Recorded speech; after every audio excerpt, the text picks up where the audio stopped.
Hello everyone, welcome to our academy channel. आज हम लोग सीजी प्रीबीएड इंट्रेंस पे एग्जाम का जनरल हिंदी का जो सिलेबस में है शब्द विचार, इसके बारे में पढ़ेंगे कि शब्द विचार होता क्या है, कितने प्रकार होते हैं, शब्द भेद कितने होते हैं, प्रयोग के आधार पर, बनावट के आधार पर, इन सभी चीज़ों के बारे में जानेंगे। तो देखिए, शब्द विचार हिंदी व्याकरण का दूसरा खंड है। इसके अंतर्गत शब्द की परिभाषा, भेद, उपभेद, संधि विच्छेद, रूपांतरण, निर्माण आदि से संबंधित नियमों पर विचार किया जाता है। तो शब्द की परिभाषा देखिए, एक या अधिक वर्णों से बनी हुई स्वतंत्र सार्थक ध्वनि शब्द कहलाता है, जो कि एक से अधिक वर्णों से मिलकर बनती है। जैसे कि देखिए, कुत्ता, शेर, ये एक से अधिक वर्णों से मिलकर बनी है, तो ये शब्द कहलाएंगे। देखिए शब्द भेद क्या होता है। बनावट के आधार पर शब्द भेद जो होते हैं तीन प्रकार के होते हैं: रूढ़, यौगिक और योग रूढ़। रूढ़ जो शब्द किन्हीं अन्य शब्दों के योग से ना बने हों और किसी विशेष अर्थ को प्रकट करते हों तथा जिनके टुकड़ों का कोई अर्थ नहीं होता हो, वे रूढ़ कहलाते हैं। रूढ़ शब्द वे होते हैं जो अन्य शब्दों के योग से नहीं बनते और जिनके टुकड़े करने पर कोई विशेष अर्थ प्रकट नहीं होता। जैसे उदाहरण है कल, ये विशेष अर्थ प्रकट कर रहे हैं और किसी शब्द के योग से नहीं बने हैं, किंतु का और ला को अलग करेंगे तो क्या हो जाएगा, ये कोई अर्थ प्रकट नहीं करेगा, ये अर्थहीन हो जाएगा, अर्थात यह निरर्थक है। लेकिन यौगिक जो शब्द कई सार्थक शब्दों के मेल से बने हों, वे यौगिक कहलाते हैं। जैसे देवालय, जो कि एक से अधिक शब्दों से मिलकर बने हैं, इसे क्या कहते हैं, यौगिक शब्द। तो देवालय में देखिए देव, धन, आलय। वैसे राजपुरुष, राज, धन, पुरुष। हिमालय, हिम, धन, आलय। देवदूत, देव, धन, दूत, ये सभी मतलब वही होते हैं कि जो 200 सार्थक शब्दों से मिलकर बने होते हैं, यौगिक कहलाते हैं।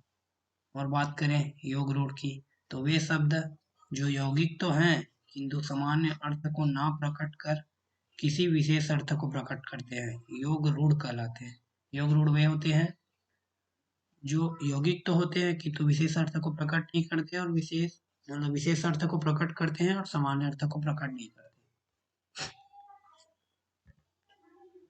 जैसे देखिए उदाहरण में पंकज, पंख, धन, अज, जहाँ जा का मतलब है कीचड़ में उत्पन्न होने वाला।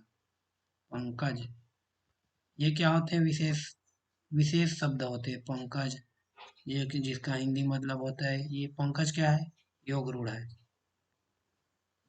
सामान्य अर्थ में प्रचलित ना होकर कमल के अर्थ में रूढ़ हो गया। पंकज विशेष अर्थ है, ठीक है, विशेष अर्थ को प्रकट कर रहा है, मतलब ये यौगिक है।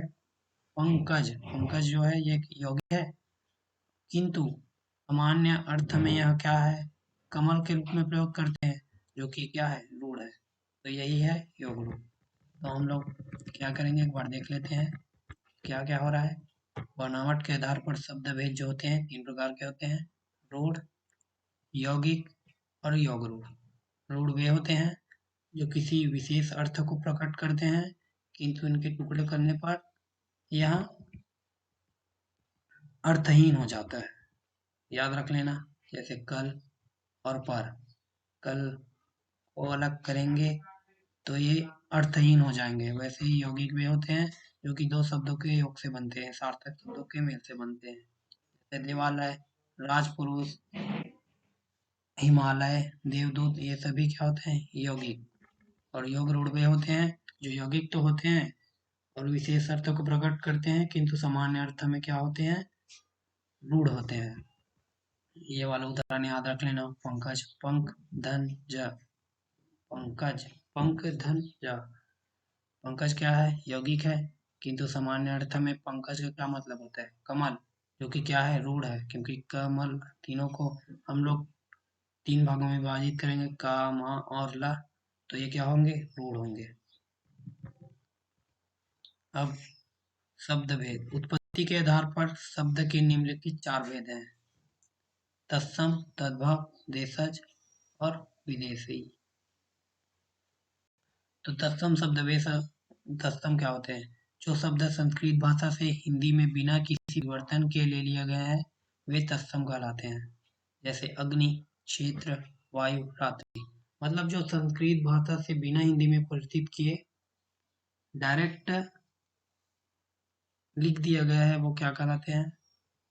तत्सम। जैसे अग्नि, क्षेत्र, ये क्या है? अग्नि, क्षेत्र, इन सभी को पढ़ने से क्या बोध हो रहा है कि ये संस्कृत शब्द है? तो वही है तत्सम, जो कि संस्कृत भाषा से हिंदी में बिना किसी परिवर्तन के ले लिया गया है। तद्भव। तद्भव जो शब्द रूप बदलने के बाद संस्कृत से हिंदी में आए, वे तद्भव कहलाते हैं। मतलब जो संस्कृत से हिंदी में परिवर्तित होके लिख दिया गया है, उसे क्या कहते हैं? तद्भव। जैसे कि आग, आग को आग, खेत, रात, सूरज, ये तद्भव है, जो कि संस्कृत से क्या हिंदी में परिवर्तित करके लिखे गए हैं। जैसे अग्नि को आग, क्षेत्र जो होता है खेत, रात्रि के संबंध रात और सूर्य सूरज। देशज शब्द जो कि क्षेत्रीय प्रभाव या परिस्थिति की आवश्यकता अनुसार बनकर प्रचलित हो गए हैं, देशज शब्द कहलाते हैं। जो सामान्य बोलचाल में हम लोग हमारे द्वारा प्रचलित है, उनको देशज शब्द कहते हैं। जैसे पगड़ी, गाड़ी, थैला, पेट, खटखटाना, ये सभी क्या है? देशज शब्द है। विदेशी शब्द विदेशी जातियों के संपर्क में उनकी भाषा के बहुत से शब्द हिंदी में प्रयुक्त होने लगे हैं, जो कि विदेशी शब्द होते हैं, जो कि अभी हम लोग यूज करते हैं। जैसे कि देखिए, स्कूल हो गया, अनार, आम, कैंची, पुलिस, टेलीफोन, रिक्शा, ये सभी क्या है? विदेशी शब्द है, किंतु ये हिंदी में जनरल टॉक पे यूज किए जाते हैं। ये शब्द सब क्या कहलाते हैं? विदेशी। जैसे कि अंग्रेजी में देख लीजिए, college, pencil, radio, television, doctor, letter box, pen, ticket, machine, cigarette, cycle, बोतल, ये आदि। प्रयोग के आधार पर शब्द भेद। प्रयोग के आधार पर शब्द के 8 भेद होते हैं। संज्ञा, सर्वनाम, तीसरा विशेषण, क्रिया, क्रिया विशेषण, संबंध बोधक, समुच्चय बोधक, विस्मयादि बोधक। और इन उपयुक्त 8 प्रकार के शब्दों को भी विकार की दृष्टि से 2 भागों में बांटा गया है। जो हम लोग ऊपर में पढ़े हैं 8 भेद, उनको भी 2 विकारी भागों में बांटा गया है। पहला विकारी, दूसरा अविकारी। विकारी शब्द क्या होता है? देखिए, जिन शब्दों का रूप परिवर्तन होता रहता है, वे विकारी शब्द कहलाते हैं। जैसे कि कुत्ता हो गया, कुत्ते हो गया, कुत्तों। कुत्ता 3 भागों में क्या हो रहा है? परिवर्तित हो रहा है। कुत्ता, कुत्ता से किसी एक का बोध आ रहा है, कुत्ते से एक से अधिक, और कुत्तों से मतलब बहुत सारे। मैं, मुझे, हम, ये सभी क्या है? विकारी शब्द हैं, जो कि क्या होते हैं? शब्दों का रूप परिवर्तन करते हैं। इनमें संज्ञा, सर्वनाम, विशेषण और क्रिया, ये सभी क्या होते हैं? विकारी शब्द। अविकारी शब्द जिन शब्दों के रूप में कभी कोई परिवर्तन नहीं होता, वे अविकारी शब्द कहलाते हैं। जैसे यहाँ, किंतु, नित्य, हे, अरे आदि। मतलब जिन शब्दों के रूप में कभी कोई परिवर्तन नहीं होता, उन्हें कहते हैं अविकारी। इनमें इसके अंतर्गत ये आते हैं क्रिया विशेषण, संबंध बोधक, समुच्चय बोधक और विस्मयादि बोधक। अर्थ की दृष्टि से शब्द भेद। तो अर्थ की दृष्टि से शब्द भेद जो होते हैं 2 प्रकार के होते हैं। पहला हो गया सार्थक और दूसरा हो गया निरर्थक। सार्थक शब्द, जिन शब्दों का कुछ न कुछ अर्थ हो, वे शब्द सार्थक शब्द कहलाते हैं। जैसे रोटी, पानी, ममता, डंडा आदि। जिसे जिसका कुछ न कुछ अर्थ प्रकट होता है, उसे बोलते हैं हम लोग सार्थक शब्द। निरर्थक शब्द जिन शब्दों का कोई अर्थ नहीं होता है निरर्थक शब्द कहलाते हैं। जैसे बोलते हैं रोटी वोटी, पानी वानी, डंडा वंडा। इनमें वोटी, पानी, वंडा आदि निरर्थक शब्द हैं। देखिए विशेष, निरर्थक शब्दों पर व्याकरण में कोई विचार नहीं किया जाता है। जैसे निरर्थक शब्दों पर ग्रामर में कोई भी विचार नहीं करते हैं। पद, विचार सार्थक वर्ण समूह शब्द कहलाते हैं। सार्थक विचार वर्ण समूह शब्द कहलाते हैं।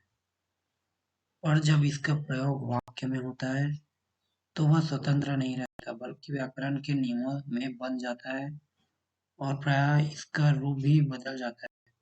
जब कोई शब्द वाक्य में प्रयुक्त होता है तो उसे शब्द न कहकर पद कहा जाता है।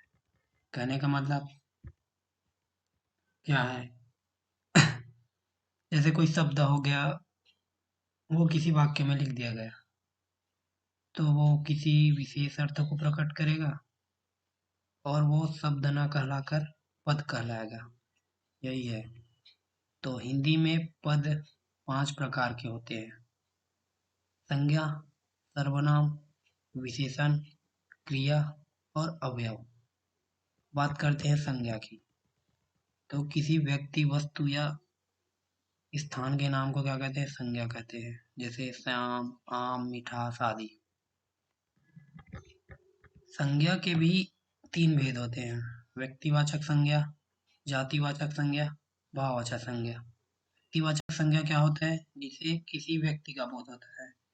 जैसे कि जैसे कि किसी का नाम हो गया, जैसे श्री कृष्ण, रामायण, ताजमहल, कुतुब मीनार, ये सभी।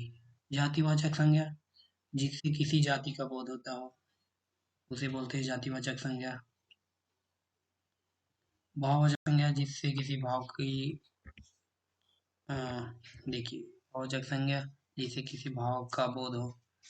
व्यक्तिवाचक संज्ञा, जिस संज्ञा शब्द से किसी विशेष व्यक्ति, प्राणी, वस्तु अथवा स्थान का बोध हो उसे व्यक्तिवाचक संज्ञा कहते हैं। जैसे जयप्रकाश, नारायण, श्री कृष्ण, रामायण, ताजमहल, कुतुब मीनार, लाल किला आदि। जिससे जाति का बोध हो उसे बोलते हैं व्यक्ति का बोध हो उसे व्यक्तिवाचक संज्ञा बोलते हैं। जातिवाचक संज्ञा, जिस संज्ञा शब्द से उसकी संपूर्ण जाति का बोध हो उसे जातिवाचक संज्ञा कहते हैं। जैसे मनुष्य, नदी, नगर, पर्वत, पशु पक्षी, लड़का, कुत्ता, गाय, घोड़ा, भैंस, बकरी, नारी, गांव आदि। इससे हमें किसी जाति का बोध हो रहा है। भाववाचक संज्ञा देखिए, जिस संज्ञा शब्द से पदार्थों की अवस्था, गुण, दोष, धर्म आदि का बोध हो उसे भाववाचक संज्ञा कहते हैं। जैसे बुढ़ापा, मिठास, बचपन, मोटापा, चढ़ाई, थकावट आदि। दोस्तों आज के लिए सिर्फ इतना। मिलते हैं अगले तो दोस्तों मिलते हैं बीएड सिलेबस के अगले टॉपिक से, जिसका नाम है शब्द रचना। शब्द रचना के बारे में जानेंगे और बीएड के सिलेबस जो है मेरे इस वीडियोस में कवर होंगे। तो मेरे चैनल के साथ बने रहिए, चैनल को सब्सक्राइब करना ना भूलें और मेरे सेशन को शेयर करना ना भूलें। Thanks for watching.